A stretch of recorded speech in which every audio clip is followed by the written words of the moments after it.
friendly. You could have asked her for anything. She's a kind person. Yolanda Adolphus describes her only daughter, 28-year-old Chelsea, as a sweet girl who would do anything for someone in need. Hospital personnel found her on the roof of the Vista Medical Center East in Waukegan Thursday morning.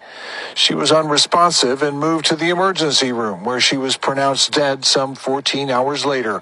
Her family now looking for answers. I'm hurt. I'm sad. The way how my daughter death went. And I want answers.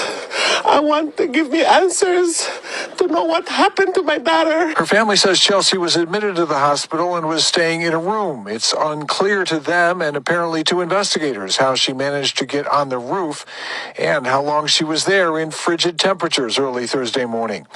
Her family and friends gather at the family's home just a few miles from the hospital. Somebody need to give me what happened to my baby Chelsea. That is gone and I will never get back my daughter.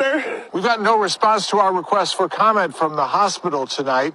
Meantime, the Lake County Coroner's Office and Waukegan Police still investigating. They're planning a joint news conference early next week. Ladies and gentlemen, before I start this video, I'd like to thank unapologetically 0820 on TikTok for the story. This story is extremely sad because you found a black woman in the roof, in a hospital roof, deleted, in the frozen temperatures. What does this remind you of? Kanika Jenkins. Remember Kanika Jenkins? They found her in the freezer in a hotel restaurant freezer, abandoned.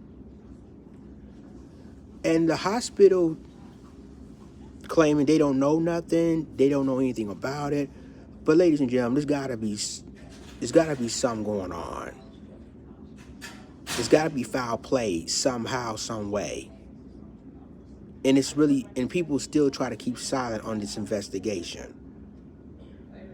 First of all, why would a 28-year-old woman, Chelsea Adolphus, end up in a roof in Chicago, where their weather is extremely cold in Chicago in the winter? We all know how, the weather Chicago is. And she was basically in a roof. How did she end up in the roof? And why is she, enrolled in the hospital in the first place? There's so many unanswered questions in this investigation. And I think they're going to try to, find more stuff out later on. But it's kind of suspicious that why we let a 28-year-old woman end up in the freezing temperatures on top of the roof, on a hospital roof. It's ridiculous. So my thoughts and prayers go to the Adolphus family. It's extremely sad, but don't worry about it, because the Adolphus family is going to get paid for this. And I wouldn't be surprised if they already had an attorney ready to file a suit against the hospital that did this to this daughter, to the family. It's crazy. Oh man, let me know what y'all think in the comments.